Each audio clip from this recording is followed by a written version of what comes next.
ब्रह्म सूत्र के द्वितीय अध्याय के तृतीय पाद के 17वें अधिकरण का हम लोग विचार कर रहे हैं। इस अधिकरण के 4 सूत्रों का विचार हो चुका है। 5वें सूत्र का विचार होना है। तो 5वें भी स्मरन्ति च इस सूत्र का विचार ऐसे हो चुका है। और 6ठे सूत्र की व्यावर्त्य शंका को भाष्यकार भगवान बता रहे हैं।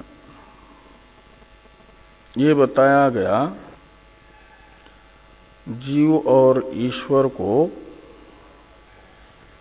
एक जीव को अंश और ईश्वर को अंशी मानेंगे यदि, तो जीव में विद्यमान जो दुख है अंशी रूप ईश्वर में प्राप्त होने की आपत्ति आएगी। दुखों जीव के दुखों से ईश्वर दुखी हो जाए और जीवों में ब्रह्मज्ञान का अनर्थक्य प्रसंग, ये दोष जो आशंकित था उसका निराकरण 46 और 47 नंबर जो सूत्र हैं पाद के और अधिकरण के 4थे और 5वें, इनसे इस आशंका का निराकरण हुआ। और ये बताया गया कि जीव को ईश्वर का अंश मानने पर भी अंशी ईश्वर में जीवों के दुखों से दुखित्व का प्रसंग नहीं है। और प्रकाशादिवत नैवम परः इस सूत्र से तो युक्ति से बताया गया। और ब्रह्म ज्ञान में अनर्थक्य का प्रसंग भी नहीं है। स्मरन्ति च इस सूत्र से बताया गया कि श्रुति तथा स्मृति भी अंशरूप जीव के दुखों से ईश्वर दुखी नहीं होता, इस बात को बता रही है। तो अंशांशी भाव जीव ईश्वर में होने पर भी जो दोष पूर्व पक्षी को दिख रहा था उसका निराकरण सिद्धांतियों ने कर दिया। प्रकारांतर से अंश जीव और ईश्वर का अंशांशी भाव अनुपपन्न है, असंभव है, इसे पूर्व पक्षी कह रहे हैं। औपाधिक भेद और वास्तविक अभेद को लेकर के जो अंशांशी भाव बताया गया था वह पूर्व पक्षी जीव ईश्वर में वास्तविक अभेद को ही स्वीकार करके अनुपपन्न बता रहे हैं और भेद व्यवहार के अनुपपत्ति की आशंका कर रहे हैं। अत्र आह इत्यादि से। और अत्र आह इत्यादि भाष्य है एक प्रकार से पूर्व पक्ष भाष्य। अनुज्ञा परिहारो इत्यादि सूत्र के द्वारा व्यावर्त्य शंका को बताने वाला। इसकी अवतरण टीका है। एवं अंशित्वकृतम ईश्वरे दोषम निरस्य अंश इति उक्तम जीवस्य अंशत्वम देहादि उपाधिकम इति स्फुटयितुम अत्यंत स्वरूप ऐक्यम आदाय आक्षिपति अत्र आह इत्यादिना।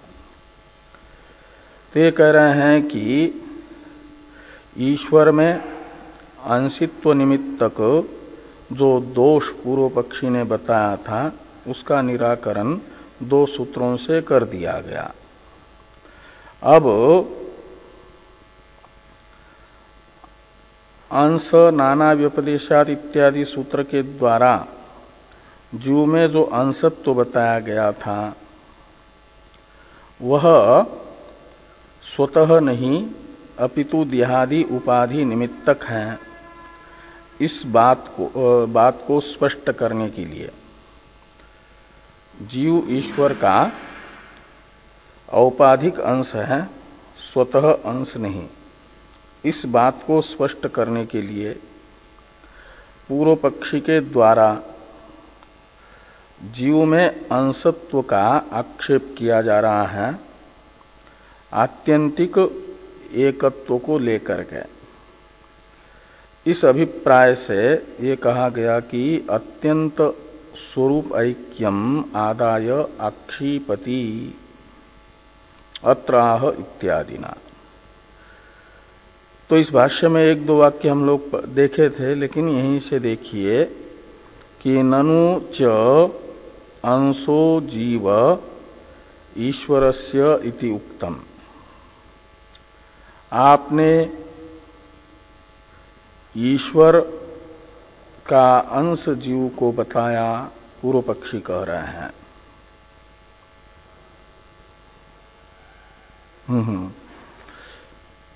नहीं, ये यहां से है पूर्व पक्षी। यदि तरही एक एव सर्वेषां भूतानाम अंतरात्मा स्यात् कथम अनुज्ञा परिहारो स्याताम लौकिको वैदिको च इति। ये है पूर्व पक्ष की आशंका।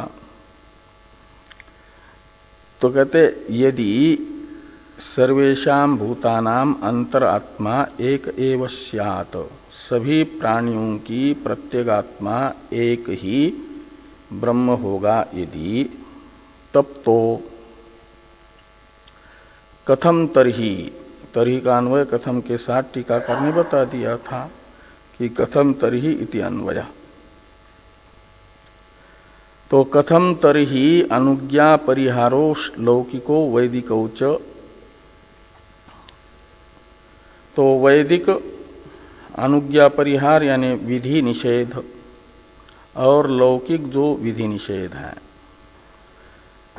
श्रौत और स्मार्त विधि निषेधों की उपपत्ति कैसे होगी,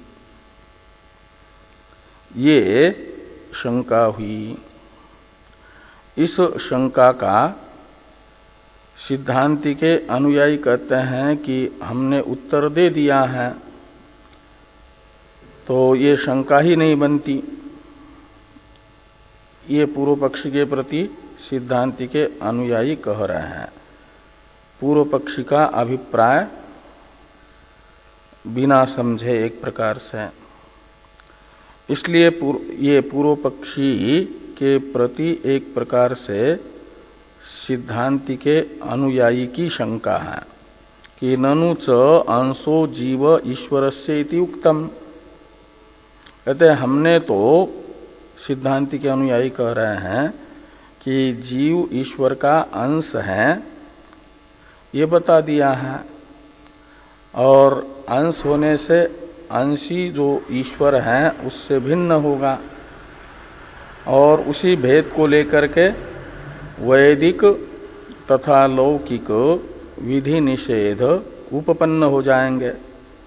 ये कहा जा रहा है कि तद्भेदाच्च, तद्भेदात में तद्भेद शब्द का अर्थ है अंश भेद। अंशी से अंश का भेद होने से वह नियोज्य हो जाएगा, नियोजक ईश्वर हो जाएगा।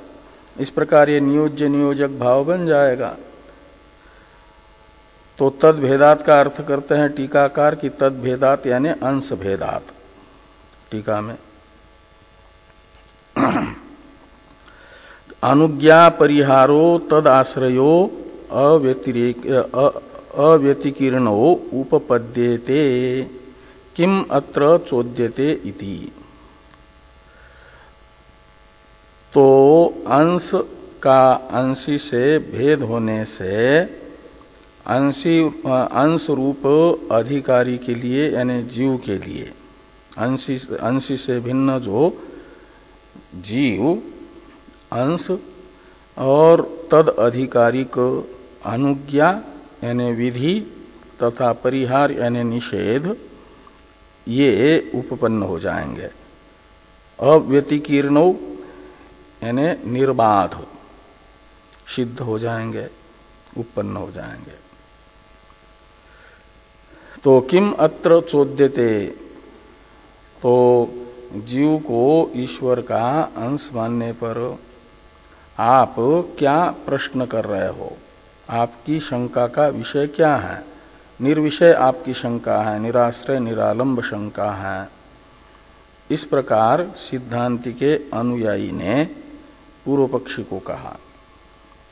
तब पूर्व पक्षी कहते हैं हमारी निरालंब आशंका नहीं है। उच्यते इत्यादि से पूर्व पक्षी कह रहे हैं कि नैतद एवं सिद्धांति के अनुयायी को पूर्व पक्षी कह रहे हैं कि एवं एतत् न, यानी जैसा आप बता रहे हो ऐसा नहीं है। एवं का अर्थ है आप जैसा कह रहे हो कि अंश जो जीव हैं वह अंशी ईश्वर से भिन्न होने से विधि निषेध की उपपत्ति होगी, ये जो कह रहे हो ऐसा नहीं है। यानी जीव में पूर्व पक्षी कहते हैं ईश्वर का अंशत्व अनुपपन्न है, असंभव है। यदि अंशत्व सिद्ध हो जाए तब तो ठीक है, लेकिन पूर्व पक्षी का अभिप्राय है शंका करते समय कि अंशत्व ही सिद्ध नहीं होता। इसी का स्पष्टीकरण है नैतद एवं का ही कि अनंसत्वम अपि ही जीवस्य अभेदवादिन्यः श्रुतयः प्रतिपादयन्ति। तो अभेदवादिन्यः यानी जीव और ब्रह्म के एकत्व को बताने वाली जो श्रुतियां वे जीवस्य अनंसत्वम अपि प्रतिपादयन्ति, ये कह रही हैं कि जीव ईश्वर का अंश नहीं अपितु ईश्वर ही है, वो ब्रह्म का अंश नहीं ब्रह्म ही है। ये अभेद प्रतिपादन करने वाली श्रुतियां बता रही हैं। कौन सी श्रुतियां हैं जो ये बता रही हैं कि जीव अंश नहीं है अपितु ब्रह्म ही है? तो कहते ये सब श्रुतियां हैं कि तत्सृष्ट्वा तदेव अनुप्राविशत। तत्सृष्ट्वा यानी शरीर को बना करके, तदेव अनुप्राविशत दोनों स्थान पर तत्शब्द का अर्थ है शरीर। तो तत्सृष्ट्वा यानी शरीरम सृष्ट्वा, तदेव यानी शरीरम एव अनुप्राविशत, शरीर को बना करके शरीर को बनाने वाले परमेश्वर ने शरीर में ही प्रवेश कर लिया, जीव रूप से स्वयं ही प्रविष्ट हो गया। तो बनाने वाला ही जीव बन गया है शरीर में प्रविष्ट होकर के। तो ये श्रुति शरीर का जो उत्पादक है वही शरीर में प्रविष्ट हुआ, ये बता करके एक प्रकार से जीव और ब्रह्म का अभेद बता रही है। ये जीव को अंश नहीं बता रही है। और आगे दूसरी श्रुति है कि नान्यो अतोस्ति दृष्टा, अतः यानी परमात्मनः, परमात्मा से, अन्यः दृष्टा नास्ति, परमात्मा से भिन्न दृष्टा नहीं है दूसरा कोई। का मतलब परमात्मा से अनन्य है दृष्टा, दृष्टा है जीव, वह परमात्मा से अलग नहीं है। ये बता करके श्रुति पर जीव में अनंसत्व बता रही है, परमात्मा का अंश जीव है ऐसा नहीं बता रही है। अपितु परमात्मा ही है वो, ये बता रही है। और जीव और परमात्मा में भेद देखने वाले को श्रुति अनर्थ की प्राप्ति बताती है कि मृत्यो स मृत्युम आपनोति य इह नानेव पश्यति। जो यहां पर नाना इव पश्यति यानी भेद इव पश्यति, द्वैतम इव पश्यति, परमात्मा और जीवात्मा अलग अलग न होने पर भी परमात्मा से जीवात्मा को भिन्न देखता है तो इस भेद दर्शन का फल बताया गया कि स मृत्योः मृत्युम आपनोति, वह मृत्यु से मृत्यु को ही प्राप्त करता है, का मतलब बार बार मरता है। अर्थात पुनरपि जननम पुनरपि मरणम पुनरपि जननी जठरे शयनम, ये जो बार बार जन्म लेना तथा मरना रूप संसार है वह इस संसार सागर में ही पड़ा रहता है। ये अनर्थ बता रही है भेद दर्शन से। तो भेद दर्शन से अनर्थ बताने वाली श्रुति भी एक प्रकार से वस्तुतः जीव ब्रह्म का अभेद बता रही है। और तत्वमसि अहम ब्रह्मास्मि, तुम वही हो, मैं ब्रह्म हूं इत्यादि जीव ब्रह्म के एकत्व को बताने वाली जो श्रुतियां, इत्येवं जातीय का अभेदवादिन्यः श्रुतयः जीवस्य अनंसत्वम अपि प्रतिपादयन्ति, ऐसा अन्वय कर लो। ये जो इस प्रकार की अभेद बताने वाली श्रुतियां हैं, ये कह रही हैं कि जीव ईश्वर का अंश नहीं है, जीव में ईश्वर का अनंसत्व यानी अंशत्वाभाव बता रही है। इसलिए जीव में अंशत्व यदि हो तब तो उस अंश भेद को लेकर के बन जाएगा ये अनुज्ञा परिहार व्यवहार। लेकिन अंशत्व ही का निषेध कर रही ये श्रुतियां, भेद प्रतिपादक श्रुतियां, ये पूर्व पक्षी ने कहा। इसलिए हमारा प्रश्न उचित है कि वैदिक तथा लौकिक विधि निषेध कैसे उपपन्न होगा, क्योंकि सभी प्राणियों की एक आत्मा है, तो कौन नियोज्य होगा, नियोज्य तो और कौन नियोजक होगा, तो नियोज्य नियोजक भाव नहीं बन पाएगा। ये अभिप्राय पूर्व पक्षी का है। फिर ननु इत्यादि से सिद्धांती उसका समाधान कर रहे हैं पूर्व पक्षी का एक प्रकार से, लेकिन पूर्व पक्षी उससे भी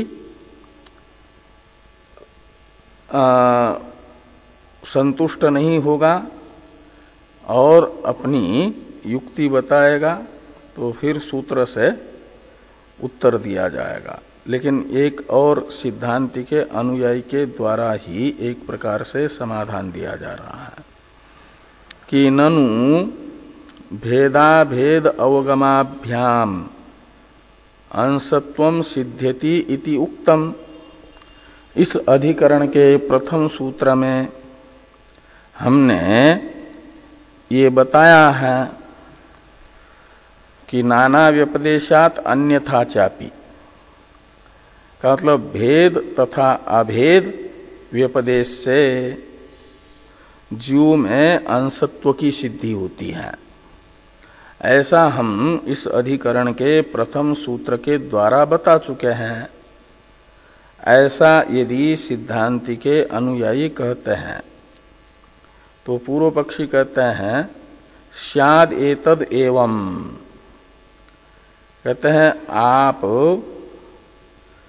जैसा बता रहे हो कि भेदाभेद व्यपदेश के कारण अंशत्व जीव में सिद्ध होगा और उस अंश भेद को लेकर के वैदिक तथा लौकिक विधि निषेध उपपन्न होंगे, ये सब बन सकता है। लेकिन कब? कहते हैं यदि उभावपि भेदाभेदौ प्रति पिपादयिषितो शाताम। ये शंका करने वाले का अभिप्राय है कि कहते हैं ये उभावपि भेदाभेदौ, जिन भेदाभेद व्यपदेश को लेकर के अंशत्व की सिद्धि करना चाहते हो आप लोग, कहते हैं वे भेदाभेद यदि श्रुति को अभिष्ट होंगे बताना, विवक्षित होंगे, प्रतिपिपादयिषितो का मतलब विवक्षितो शाताम। प्रतिपिपादयिषित कहा जाता है प्रतिपादयितुम इष्ट, यानी विवक्षित, तात्पर्य विषयभूत। तो श्रुति के तात्पर्य विषयभूत यदि जीव ब्रह्म के भेदाभेद होंगे तब तो उन श्रुति को विवक्षित भेदाभेद को लेकर के अंशत्व की उपपत्ति हो सकती है। ये पूर्व पक्षी ने कहा कि स्याद एतद एवं यदि उभावपि भेदाभेदो प्रतिपिपादयिषितो शाताम, यानी श्रुति में जीव और ईश्वर का भेदाभेद विवक्षित होगा यदि, तब तो श्रुति के द्वारा विवक्षित भेदाभेद को लेकर के जीव को ईश्वर का अंश माना जा सकता है। लेकिन ऐसा है नहीं। श्रुति को तो जीव ब्रह्म का अभेद ही विवक्षित है, जीव ब्रह्म का अभेद ही श्रुति का तात्पर्य विषय है, भेद तो है नहीं। यही आगे कहा जा रहा है, पूर्व पक्ष के द्वारा ये कहा जा रहा है। हाँ? सन प्रत्यय करके फिर सनंत धातु से क्त प्रत्यय हुआ निष्ठा, इसलिए प्रतिपादयितुम इष्टौ ऐसा विग्रह होगा। सनंत से क्त प्रत्यय होकर के क्त को ईट होकर के फिर सन के आकार का लोप हुआ, अतो लोप ईटीच से। तो अभेद एव तु अत्र प्रतिपिपादयिषितो ब्रह्मात्मत्व प्रतिपत्तौ पुरुषार्थ सिद्धे। अत्र यानी श्रुतौ, तो श्रुति में तो जीव ब्रह्म का अभेद ही प्रतिपिपादयिषित है। प्रतिपिपादयिषित है का मतलब विवक्षित है, तात्पर्य विषयभूत है। श्रुति को तात्पर्य विधया जीव ब्रह्म का अभेद बताना ही अभिष्ट है। श्रुति जीव ब्रह्म का अभेद बता रही है। ऐसा क्यों? तो कहते ब्रह्मात्मत्व प्रतिपत्तो पुरुषार्थ सिद्धे। पुरुषार्थ है अनर्थ का हेतुभूत, अनर्थ है दुख और दुख का कारणभूत जो अध्यास, उसकी निवृत्ति, ये है पुरुषार्थ। और उसकी सिद्धि होती है, यानी अनर्थ के हेतुभूत अध्यास की समूल निवृत्ति होती है ब्रह्मात्मत्व प्रतिपत्ति से। ब्रह्मात्मत्व प्रतिपत्ति कहा जाता है अहम ब्रह्मास्मि इत्याकारक साक्षात्कार को। तो अहम ब्रह्मास्मि इत्याकारक साक्षात्कार का उदय होने पर सती सप्तमी है, ब्रह्मात्मत्व प्रतिपत्तो सत्याम, पुरुषार्थ सिद्धे। तो अहम ब्रह्मास्मि साक्षात्कार होने पर समूल अध्यास की निवृत्ति रूप पुरुषार्थ की सिद्धि होने से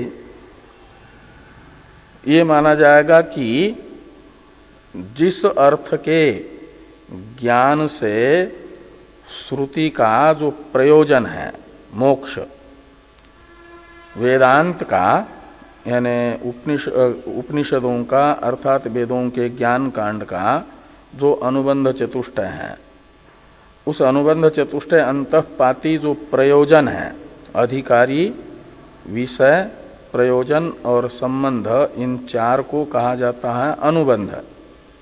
और इस अनुबंध अंतःपाती प्रयोजन है मोक्ष। मोक्ष कहा जाता है दुखों का हेतुभूत अध्यास की समूल निवृत्ति को। तो अध्यास की आत्यंतिक निवृत्ति मोक्ष है, पुरुषार्थ है, वही प्रयोजन है वेदांत का। तो वेदांत का प्रयोजन जिस विषय के ज्ञान से सिद्ध होता है उसे कहा जाता है वेदांत का प्रतिपिपादयिषित विषय। तो ब्रह्मात्म एकत्व ज्ञान से, जीव ब्रह्म के अभेद ज्ञान से वेदांत का जो प्रयोजन है अध्यास की समूल निवृत्ति, वह सिद्ध होती है। इसलिए जीव ब्रह्म का अभेद, जिसे ब्रह्मात्मत्व कहा जा रहा है, इसके ज्ञान से अध्यास की निवृत्ति होने के कारण जीव ब्रह्म का अभेद ये माना जाएगा श्रुति में प्रतिपिपादयिषित, यानी तात्पर्य विषयभूत अभेद है। तो कहा फिर ये जो है सो अन्वेष्टव्य और इत्यादि श्रुतियां हैं, तमेव विदित्वा मुनिर्भवति इत्यादि में भेद व्यपदेश है। वो भेद व्यपदेश क्या करेगा? कहते वहां तो स्वभाव सिद्ध जो भेद है उसका अनुवाद है। तो स्वभाव प्राप्तस्तु भेदो अनुद्यते। तो स्वभावतः प्राप्त जो भेद, तो स्वभाव प्राप्त भेद का अनुवाद किया जा रहा है तमेव विदित्वा मुनिर्भवति इत्यादि भेद व्यपदेशों में। सो अन्वेष्टव्य, तमेव विदित्वा मुनिर्भवति इत्यादि वाक्य में भेद प्रतिपिपादयिषित नहीं है, अनुवाद्य है। ये वाक्य भेद का अनुवाद कर रहे हैं। भेद तो स्वभावतः ही प्राप्त है, इसलिए भेद जानने के लिए, जीव ब्रह्म के भेद को जानने के लिए वेदांत पढ़ने की जरूरत नहीं पड़ती। बिना वेदांत जाने ही पशु पक्षादि को भी जीव और ब्रह्म का भेद बिना वेदांत अध्ययन के ही ज्ञात है। इसलिए भेद व्यपदेश यानी आपाततः भेद प्रतीत हो रहा है जिन वाक्यों में, वे वाक्य जीव ब्रह्म का जो स्वभाव प्राप्त भेद है उसका अनुवाद मात्र कर रहे हैं, उसका प्रतिपादन करने के लिए प्रवृत्त नहीं हुए हैं। ये पूर्व पक्षी ने कहा। तो जब जीव और ब्रह्म का भेदाभेद विवक्षित ही नहीं है, केवल अभेद ही विवक्षित है, भेद तो विवक्षित ही नहीं है, तो भेदाभेद निमित्तक अंशत्व की सिद्धि होगी, ऐसा हम पहले कह चुके हैं। ये कहना आपका नहीं बनेगा, ये पूर्व पक्षी का अभिप्राय रहा। और पूर्व पक्षी अपने अभिप्राय को दृढ़ करते हुए ये कहते हैं कि न च निरवयवस्य ब्रह्मणो मुख्यो अंशो जीवः संभवति इति उक्तम। और ये भी आपने कहा है कि जो निरवयो ब्रह्म है उसका मुख्य अंश यानी अवयव जीव नहीं बन सकता। इति उक्तम भवद्भिरेव, ऐसा लगाना कि आपने ही ये कहा है कि ब्रह्म निष्कल है, निरवयव है, इसलिए उस निरवय ब्रह्म का वास्तविक अंश जीव नहीं हो सकता। इसलिए ये जो है भेद, ये विवक्षित नहीं है। अब ये आक्षेप का उपसंहार है कि तस्मात् पर एव एकः सर्वेषां भूतानां अंतरात्मा जीव भावेन अवस्थितः।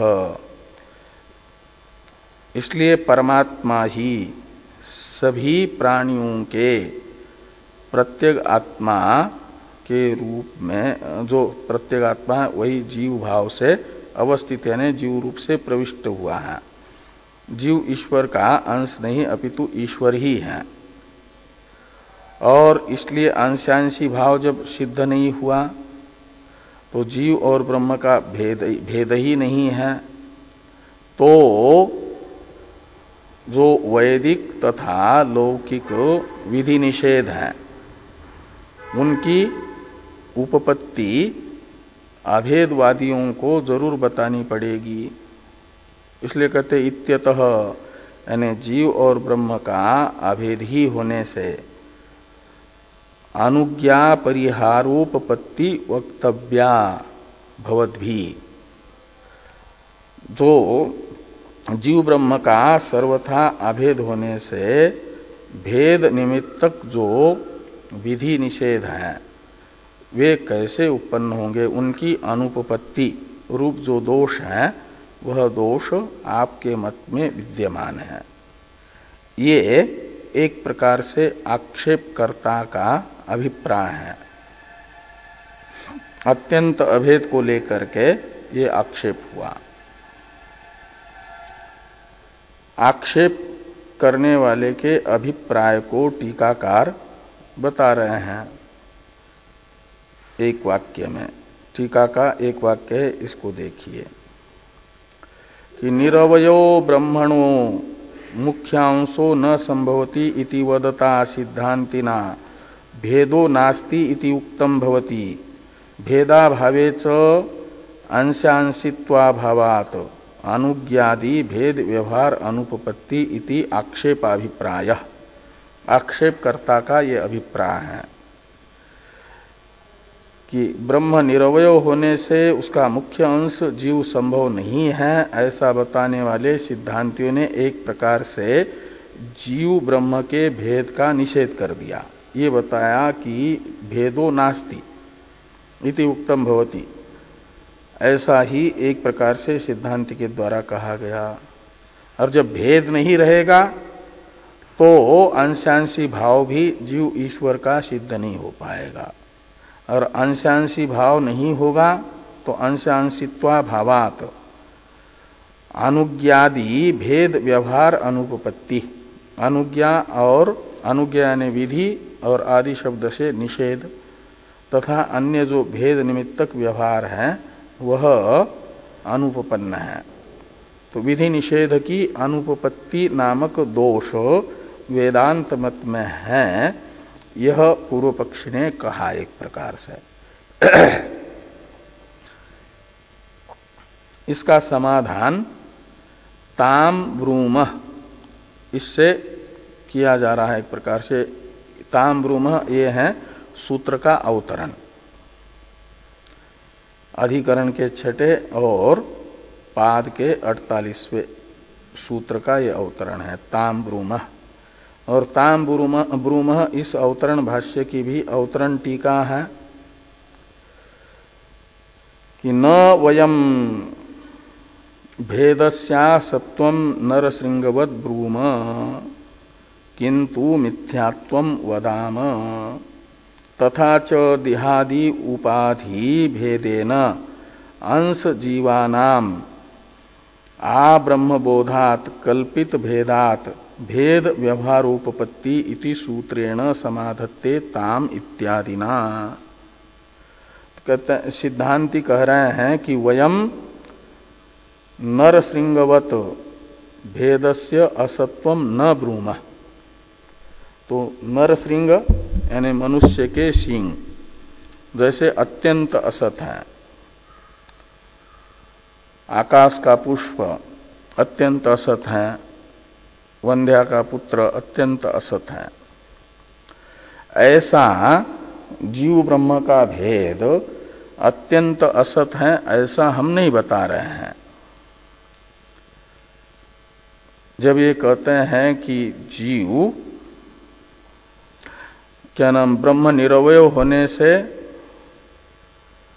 जीव ब्रह्म का मुख्य अंश नहीं हो पाएगा, ऐसा जब हम कहते हैं तो उस समय, और नान्यो अतोस्ति दृष्टा ये कहते हैं उस समय बिल्कुल ही जीव का निषेध ही करते हैं, सर्वथा भेद का अस्तित्व ही नहीं है ऐसा नहीं कहते। तो ये कहे कि वयम भेदस्य असत्वम न ब्रूमः, हम भेद का अत्यंत असत्व नहीं बताते हैं, नरसिंह के तरह वह अत्यंत असत है ऐसा नहीं बताते। तो कैसा बताते हो फिर भेद को? तो कहते हैं किंतु मिथ्यात्वम वदामः, ये कहते हैं कि भेद मिथ्या है, भेद में मिथ्यात्व बताते हैं, कल्पित तत्व, मिथ्यात्व यानी कल्पित तत्व, आरोपित तत्व,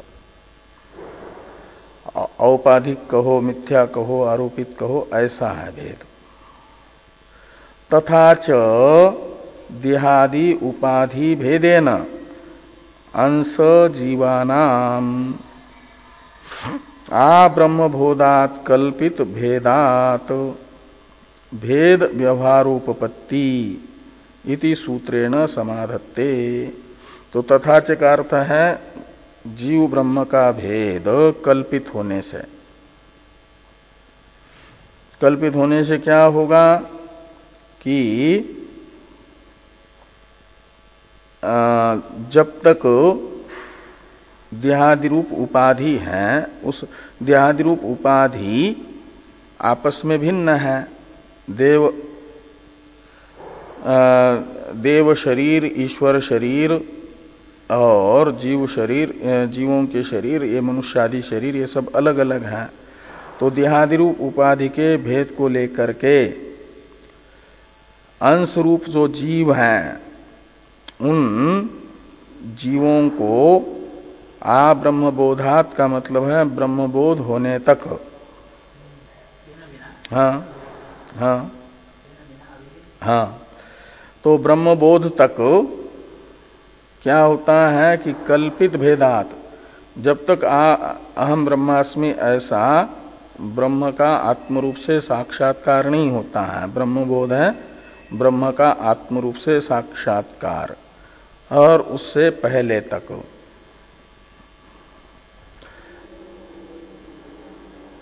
तेन विना मर्यादा तेन सह अभिविधि। तो यहां पर मर्यादा अर्थ में आंग है। हाँ, ईषद अर्थे क्रिया योगे मर्यादा भी विधौ चय एतम आतम गीतम विद्यात वाक्य स्मरणयो रंगित। तो इसमें ये आंग उपसर्ग है मर्यादा अर्थ में। तो ये बताया जा रहा है कि ब्रह्म ज्ञान से पहले तक, ब्रह्म ज्ञान उत्पन्न होते ही भेद बाधित हो जाता है, निवृत्त हो जाता है, उससे पहले तक भेद रहता है।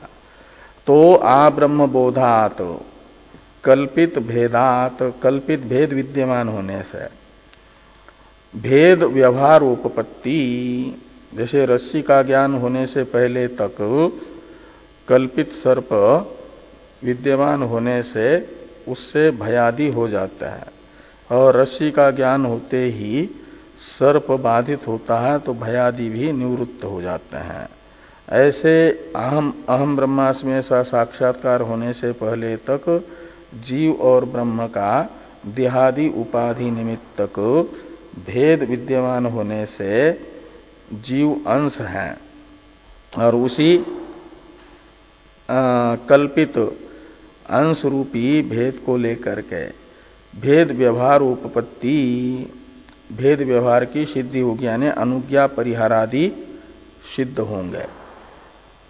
इस अभिप्राय से सूत्र से आक्षेप का समाधान किया जा रहा है। कहते इति सूत्रेण समाधत्ते ताम इत्यादिना। तो ताम ब्रूम, इसमें ताम ये सर्वनाम है, स्त्रीलिंग है, उपपत्तिम, ताम का अर्थ है उपपत्तिम। तो ये जो इत्यतः पूर्व पक्षी ने कहा ना कि इत्यतः वक्तव्या अनुज्ञा परिहारोपपत्ति, तो अनुज्ञा परिहारोपपत्ति ये ताम शब्द का अर्थ है। अनुज्ञा परिहार की उपपत्ति को हम बताते हैं। तो सूत्र का उच्चारण किया जाए। अनुज्ञा परिहारो देह संबंधा ज्योतिरादिवत।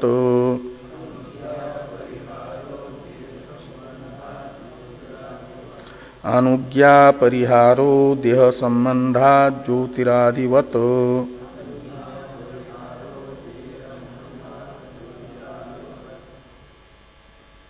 तो अनुज्ञा परिहारो द्विवचन है, देह संबंध यानी प्रथमा का द्विवचन, देह संबंधात पंचमी और ज्योतिरादिवत अव्यय, ऐसे तीन पद है।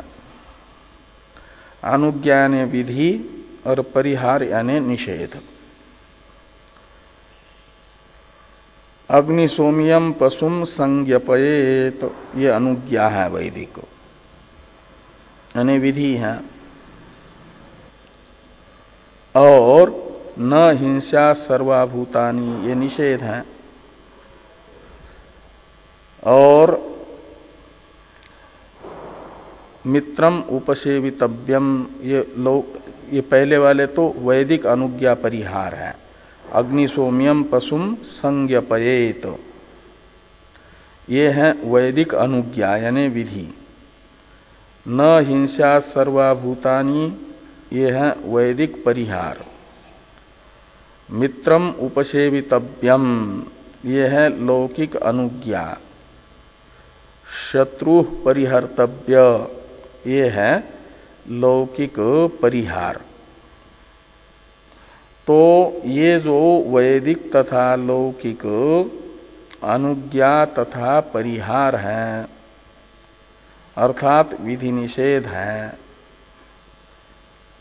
ये ऊपर से अध्यार कर लो, उपपन्नो शाताम,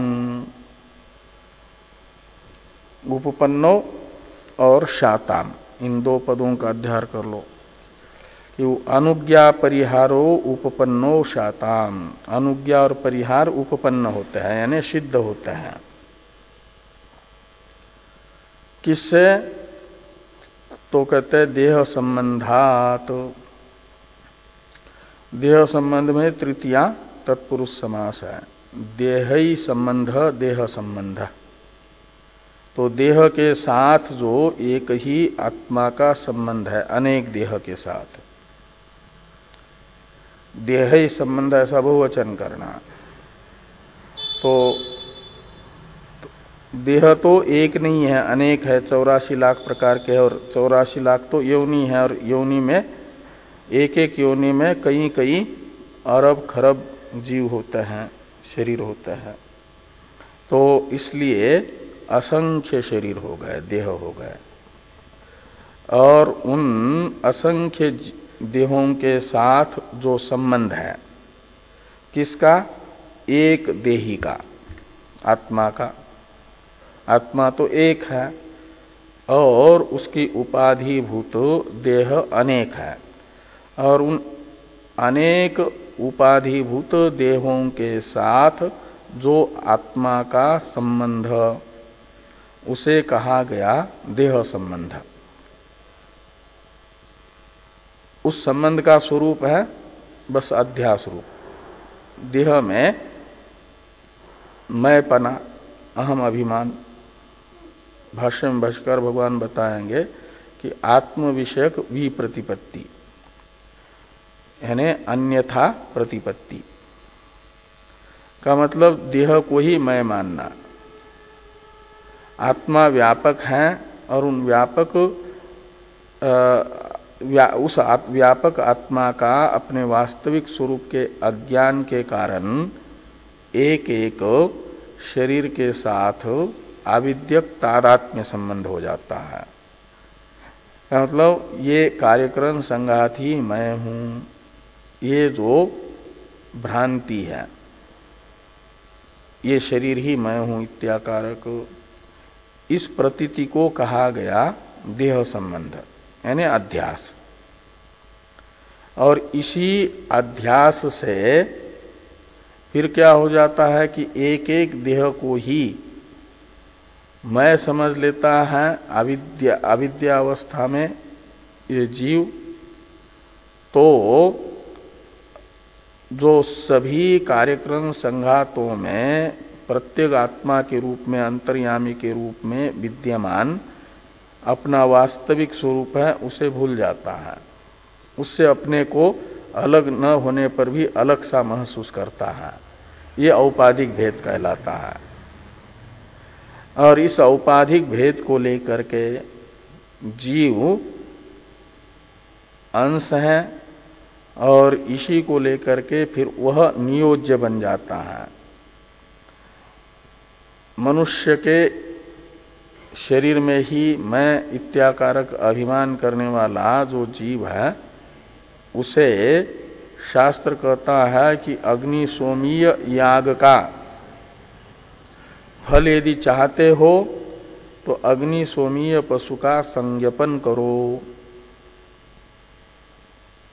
और यदि भावी दुख से बचना चाहते हो तो किसी प्राणी की हिंसा मत करो, ये शास्त्र बताता है। व्यावहारिक जीवन में सुखी रहना चाहते हो तो मित्रों को अपनाओ, मित्रम उपसेवितव्यम, मित्रों को बढ़ा लो, मित्रों को अपना लो। और व्यावहारिक जीवन में सुखी रहना चाहते हो तो जो व्यावहारिक शत्रु है उनका परिहार करो, शत्रुओं को हटा दो अपने पास से। तो ये लौकिक तथा वैदिक विधि निषेध ये उपपन्न हो जाते हैं। जो अध्यास है और अध्यास निमित्तक भेद है, इसी भेद को लेकर के कार्यकरण संघात में आत्माभिमान करने वाले जीव को बताया जा रहा है विधि और निषेध के द्वारा। उसके सुख का जो साधन है उसमें उसको प्रवृत्त किया जा रहा है और उसके दुख के साधन को हटाया जा रहा है। ये कहा जा रहा है कि दुख साधन से बचो और सुख साधन में प्रवृत्त हो जाओ। ये विधि निषेध इस प्रकार उत्पन्न हो जाते हैं अविद्यावत पुरुष को लेकर के। उसका विषय है भ्रांत पुरुष। भ्रांत पुरुष और भ्रांति है अनात्मा कार्यक्रम संघात में आत्माभिमान, और ये अनात्मा कार्यक्रम संघात में आत्माभिमान वान जो जीव है वह वैदिक तथा लौकिक विधि निषेध के विषय है, नियोज्य है और परिहर्तव्य है। वैदिक विधि बता रहा है कि तुम यदि सुख चाहते हो तो इस साधन में प्रवृत्त हो जाओ। वो किसको प्रवृत्त कर रहे हैं? जो अनात्मा कार्यक्रम संघात में आत्माभिमान करके अनात्मा कार्यक्रम संघात के दुखों को ही स्वयं का दुख समझ रहा है, अनात्मा कार्यक्रम संघात के ही सुख को स्वयं का सुख समझ रहा है। तो सुखी होने के लिए व्यवहार अवस्था में सुख के साधन को अपनाओ, ये अनुज्ञा कह रही है। और भावी दुख से बचने के लिए दुख के साधन से निवृत्त हो जाओ, ये परिहार बता रहा है। क्या मतलब? निषेध वाक्य बता रहा है। और इन दोनों की उपपत्ति हो रही है, इनका नियोज्य बन रहा है, अधिकारी बन रहा है वह जो कार्यक्रम संघात को मैं समझता है।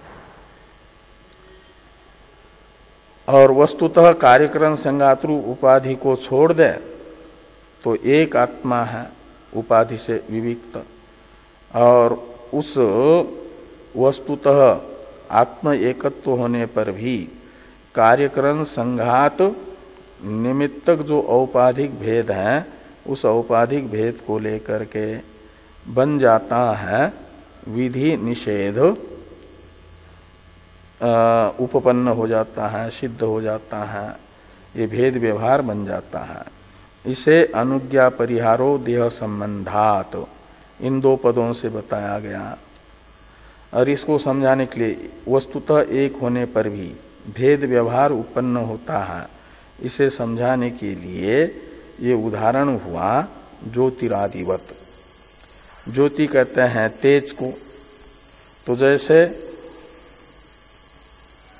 ये जो तेज है अग्नि, तो अग्नि कई प्रकार का होता है। एक तो अग्निहोत्री के यहां 3 प्रकार के अग्नि होते हैं, गार्हपत्य, आह्वनीय और दक्षिण। ऐसे ये 3 अग्नि, वे तो पवित्र अग्नियां हैं तीनों के तीनों। और पहले माचिस आदि इतना प्रयोग नहीं होता था, तो लोग अग्नि को अपने घर में एक प्रकार से हमेशा प्रगट ही रखते थे ना, काष्ठ आदि डाल करके, लकड़ी वगैरह डाल करके। और किसी कारणवशात समझ लो किसी के घर का अग्नि शांत हो गया, तो फिर पड़ोसी के यहां से अग्नि को लाया जाता था, अंगारों को, और फिर घर में उसको उस अंगारे के सहायता से प्रकट करते थे। ऐसा होता था। तो पड़ोसी के यहां जो गार्हपत्य अग्नि आदि है, वहां से अग्नि को लाया जाता था। वो तो सेवनीय अग्नि, उपादेय है। और ये समझ लो किसी का घर जो है स्मशान के पास में ही है, और चिता जल रही है, और उसके घर का अग्नि शांत हुआ था, और चिता में खूब जल करके शांत होने के बाद अंगारे पड़े हुए, तो उसमें से 1-2 अंगारे उठा लो। ऐसा तो नहीं होता। वो दूर किसी के घर में जाकर के वहां से अंगारा लाएगा, और चिता का अंगारा नहीं उठाता। उसे कहा जाता है चिता की अग्नि को क्रव्य अग्नि। क्रव्य कहते हैं एक प्रकार से ये जो मुर्दा है ना, उसको क्रव्याद, मुर्दे को खाने वाला, मुर्दे को वो चिताग्नि खा लेता है ना, भस्म कर लेता है। तो वो जो क्रव्य अग्नि है उसको नहीं लिया जाता। वो अग्नि तो अग्नि तत्व एक होने पर भी, अग्नित्वेन रूपेण अग्नि तो एक है, लेकिन चिता के अग्नि का तो परिहार होता है। और जो गार्हपत्य अग्नि होता है वो स्वीकार्य होता है, उपादेय होता है। तो चिताग्नि हो गया परिहार्य, परिहार योग्य, और गार्हपत्य अग्नि हो गया उपादेय। तो अग्नि तत्व एक होने पर भी उपाधि को लेकर के, भेद होने से एक में उपादेयत्व, एक में परिहारतव्यत्व हुआ उपाधि भेद को लेकर के। जैसे ऐसे एक ही आत्म तत्व होने पर भी, वस्तुतः आत्मा एक होने पर भी देह रूपी उपाधि को लेकर के भेद होने से कोई नियोज्य होगा, कोई नियोक्ता होगा। ईश्वर नियोक्ता है उत्कृष्ट उपाधि वाला, और ईश्वर की आज्ञा तथा ये निषेध है। जो अनुज्ञा है वो आज्ञा है ईश्वर की। श्रुति स्मृति ममय वाज्ञ, ये कहा जाता है, श्रुति और स्मृति मेरी आज्ञा है, भगवान ने कहा। तो इन ज्योति आदि के तरह एक आत्मा होने पर भी औपाधिक भेद को लेकर के अनुज्ञा और परिहार दोनों भी उपपन्न हो जाते हैं, इस बात को कहा गया। भाष्य को हम लोग कल देखेंगे।